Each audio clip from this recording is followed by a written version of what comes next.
Hey, Kevin, how you doing? Good. How you doing, Mike? Good, good, good. How do you guys go about balancing the traits and athleticism with the production of guys in college? It seems like generally one takes precedent, and how are those decisions made on when to take that shot? I think it's a balance. I mean, it's obviously the traits are almost a prerequisite for us. I mean, I'm sure you guys noticed that with the draft picks we made, but the production, I think you kind of got to weigh the system the kid's been in, the level of competition the kid's been at. I think all those things play a factor in the level of production. And then obviously you're projecting out, hey, where can this kid's production get to, in our program. So I think, as you'll see, I don't think we really ever sacrifice on the traits. You guys hear Chris say that all the time. It's uh, it's just a balance of the rest of the qualities that it kind of weighs where we slot the guy. Lawrence Owen.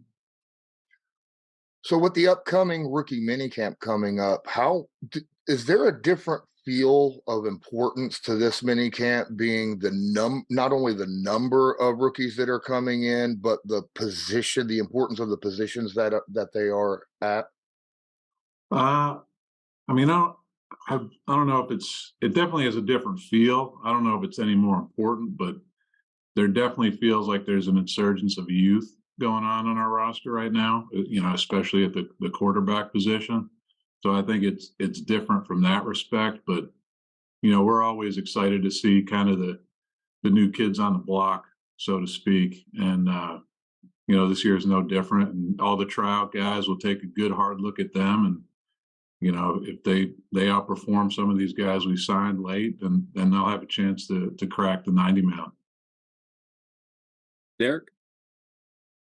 Hey, Kevin. So, obviously, Josh Downs, when you guys selected him, he's a little bit different of a wide receiver than the guys that you guys are normally used to drafting over the last several years, being a little bit smaller than everybody else. Can you kind of take us through the process of how you guys ultimately decided with him, who was advocating for him, like what set him apart from everyone else? Yeah, I mean, I guess just to start, the receiver position is one that the market has really, free agency. I mean, it's gone out of control in recent years. So you're seeing a lot of guys that would normally maybe be later in the draft, size wise, that are getting pushed up. I mean, I think that trend really started a year ago with some of the smaller receivers that got pushed up high into the second, some even the first round. So, that kind of takes part in where we're slotting these guys. And then secondly, you talk to Shane. He's a big advocate for a guy in the slot that can be an option runner, and this guy, he's one of the better option runners in the draft. In the Patriots all those years, they had all their success with those little jitterbug slots. But the thing this guy can do, he can take the top off as well. I mean, he's a 4.3 40 guy, high character, catches the ball. It was pretty easy study. It was just a matter of hoping he fell to us. We wouldn't have been shocked if he went in 2, and we were fortunate to get him in 3. And I don't think there was a detractor in the room. Morocco Brown, Chad Henry, they both went into North Carolina. They both loved the kid. Probably would have taken him even higher than we got him. So it was a pretty easy study. Coaches loved him. It was one of those easy card pulls when he was still there in the 3rd round. Do a few more here, Patrick. Hey, Kevin, appreciate it. With all the changing trends to the players that you just spoke of, the smaller ones getting pushed up, how does that change your thought process to the needs of the organization? Uh, I don't know if it changes the thought process. I mean, you're always looking for guys that can get open. You always, whether they're big or small. I mean, the receiver, you just some sort of way to make a play, to get open, to catch a contested pass. I mean, there's got to be some sort of factor to the guy's game, and I think with how I think kind of what you're alluding to, the amount of spread football that's going on in today's game, I don't think you have to necessarily be, that standard size, speed, strength wideout anymore. I think you're going to see a lot more motion stacks to get guys free off the line of scrimmage. So I think that's why, kind of what you're saying. I think that's a big reason why some of these little guys you can take them up there and not worry about it. But as far as changing a philosophy, I don't know if it really changes a philosophy. I just think you adapt and you look for a way. You look for a way the guy can get open and beat tight coverage. And this guy's a separator that can run every route in the tree, and he catches everything. Lawrence? Kevin, in years past, it's been said a lot about BPA being so important. Grab that guy with the high end talent. And this year, it looked like your first part of the draft, the first 3 rounds, seemed to be focused not only on obviously athleticism, but you were filling positions of need, draft pick after pick after pick after pick. Was there a little bit of a change of philosophy in this situation, or did that just how it ended up falling? No, I think it just ended up falling that way. We had a handful of guys that we really were excited about. You get that one of those first few picks in round 2, and you sit around all day, and you're going to get one of a certain handful of guys, and we had a handful that were still there. That's why we traded back a couple times, and then we got one that we wanted. But no, I think we had enough needs that I think it was easy to fall that way. And the good thing is I think we threw enough darts at certain positions that hopefully it'll pan out. Michael?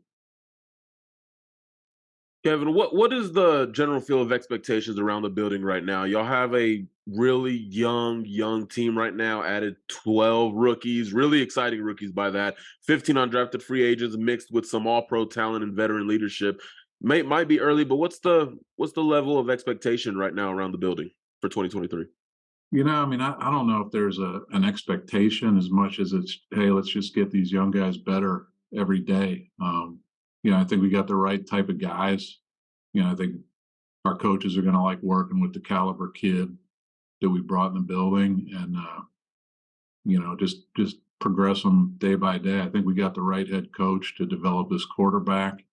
And as you guys know, the organizations go, where the quarterback takes you. So day by day, and I think we got a good amount of talent. We just got to cultivate it and let these guys grow up, and eventually it becomes the locker room's team, and these young guys got to seize that. We got guys like Kenny Moore and Quentin Nelson and Darius, Shaq, that it's really their team, and it's their job to take these young guys by the hand and show them the way. We have 2 more here. Derek? Kevin, so I think a lot of people want to know what the feeling was like in the draft room on that first day when, everyone was wondering what quarterback would you guys potentially take? We heard Morocco Brown say in with the next pick series there, said it wasn't like a silence, but everyone was thinking the same thing. Everyone was kind of holding their breath on what was going to happen.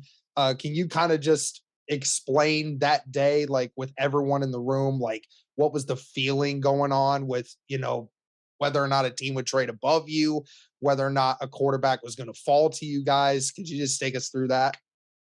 Yeah, no, we, obviously we knew that, there were 4 quarterbacks being talked about. I'm not sure there was a consensus on any of them. And, if you went team to team, I think it's probably flavor. We knew we wanted our guy.